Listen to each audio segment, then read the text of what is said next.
اللهم ألف بين قلوبنا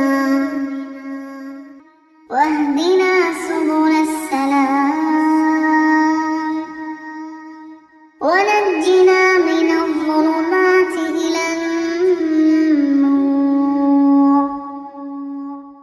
وجنبنا الفواحش ما ظهر منها وما بطن وبارك لنا في أسماعنا وأبصارنا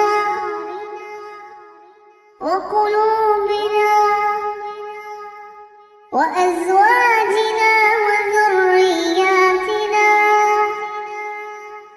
وتب علينا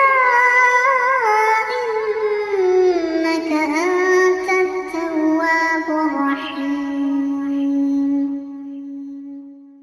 اللهم ألف بين قلوبنا وأصلح ذات